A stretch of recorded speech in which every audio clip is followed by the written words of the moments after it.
Assalamualaikum warahmatullahi wabarakatuh. Perkenalkan nama saya Aditya Yurfarid Seritonga, NPM 2208260163. Jadi di sini saya akan mempresentasikan materi tentang cervicitis dari blok ginekologi. Jadi cervicitis itu adalah peradangan pada serviks ataupun leher rahim biasanya disebabkan oleh infeksi ataupun iritasi, di mana ini adalah penyebab umum pada eh, penyebab utama juga dari cervicitis yang berkaitan dengan infeksi menular seksual atau disebut dengan IMS. Kemudian untuk etiologi pada cervicitis itu terdiri menjadi dua, yaitu ada gonore dan non-gonore. Untuk gonore itu dari Neisseria non-gonorrhoeae, kemudian untuk non-gonore itu dari Chlamydia trachomatis.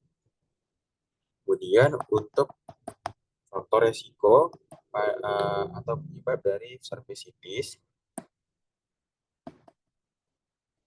terdiri dari beberapa hal. Yang pertama itu dari aktivitas seksual yang tinggi tanpa penggunaan kondom, di mana penggunaan alat kontrasepsi seperti kondom ini tidak hanya dapat mencegah terjadinya kehamilan dan juga dapat menurunkan risiko terkena infeksi menular seksual. Kemudian pasangan seksual yang sering berganti itu gonta-ganti pasangan dapat meningkatkan terpaparnya berbagai jenis infeksi menular seksual. Kemudian riwayat infeksi menular seksual sebelumnya itu seseorang sebelumnya akan terhentan terhadap cervicitis berulang karena infeksi sebelumnya dapat menyebabkan kerusakan pada serviks yang membuatnya lebih rentan infeksi terhadap infeksi yang kembali. Kemudian ada sistem kekebalan tubuh yang melemah atau sistem imun yang melemah.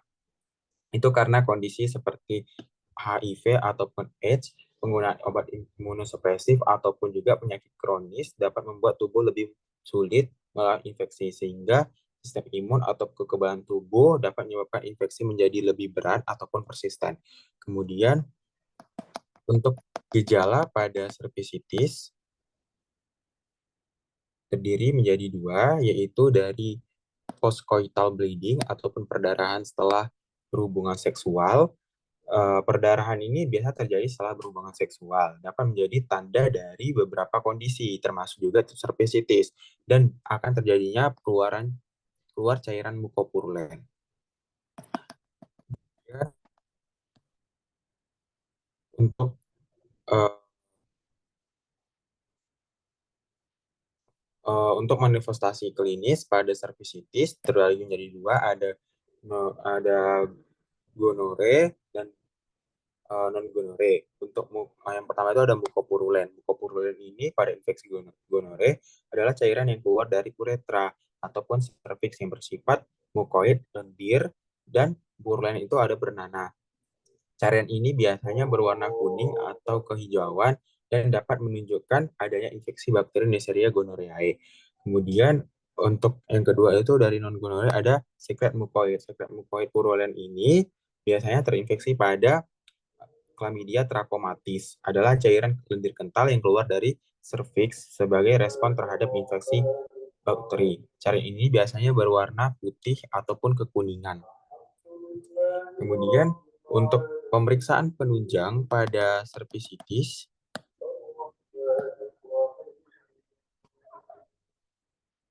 terbagi menjadi dua, seperti yang ada gonore dan non-gonore.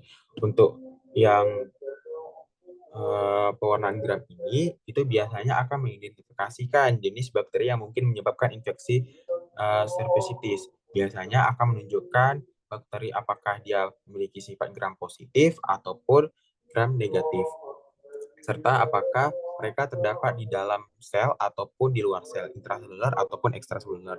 Di mana untuk gonore itu dari adanya Diplococcus gram negatif intrasel, DGNI, dan untuk non gonorenya itu dia akan infusi badis DGNI negatif.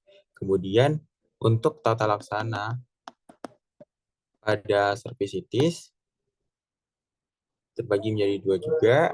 Yang pertama itu dari gonore. Gonore itu dia ada tiga macam. Yang pertama itu cefixim, di mana cefixim ini adalah antibiotik golongan cephalosporin generasi ketiga. Cara kerjanya itu adalah menghambat pembentukan dinding sel bakteri.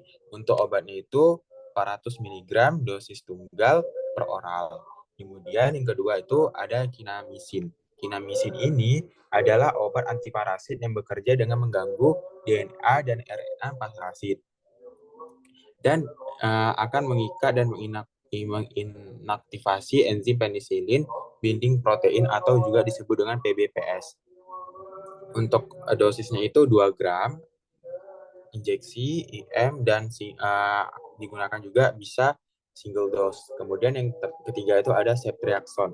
Ceftriaxone ini adalah antibiotik cephalosporin generasi ketiga yang bekerja dengan menghambat sintesis dinding sel bakteri. PBPS juga, kemudian untuk dosisnya 200 mg IM single dose. Kemudian untuk yang non-gonore itu terbagi menjadi 3 juga. Yang pertama itu ada azitromisin. Azitromisin ini adalah antibiotika makrolida yang bekerja dengan menghambat sintesis protein pada bakteri. Contohnya seperti juga Chlamydia trachomatis. Nah, dan ini juga dosisnya 1 gram dosis tunggal per oral digunakan selama 7 hari. Untuk yang kedua itu ada doxycycline. Doxycycline ini cara kerjanya mengikat pada subunit 30S ribosom bakteri. Untuk dosisnya 2 kali 100 mg digunakan secara oral selama 7 hari. Kemudian erythromycin ini adalah antibiotika makrolida alternatif yang juga menghambat sintesis protein pada bakteri, mirip dengan juga erythromycin. Azitromisin. Dia akan mengikat pada subunit 50S ribosom bakteri. Untuk dosisnya itu 4 kali 500 mg per hari digunakan secara oral selama 7 hari.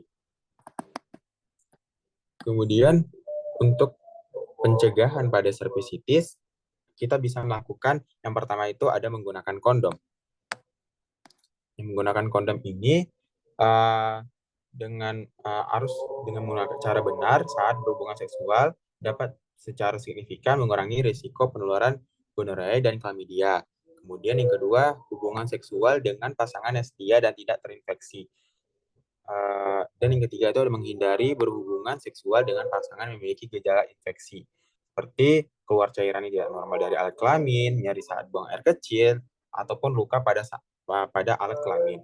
Kemudian kita lakukan pemeriksaan rutin. Pemeriksaan rutin ini ataupun kesehatan rutin untuk menginfeksi apakah ada infeksi menular seksual.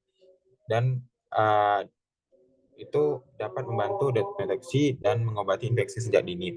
Kemudian pengobatan yang tepat dan segera. Jika didiagnosis dengan gonorea dan chlamydia, segera kita menjalani pengobatan direkomendasikan oleh dokter.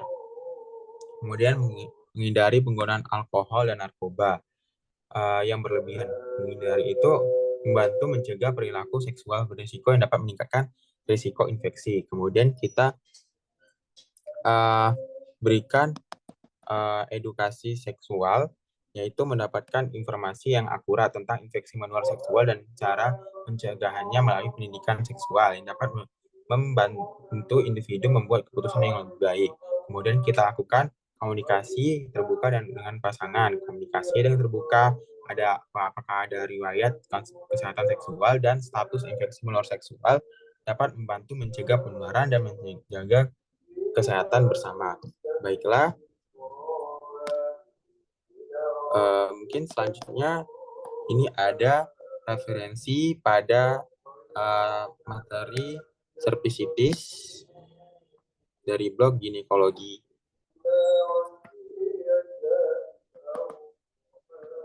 Oke, baik. Cukup sekian.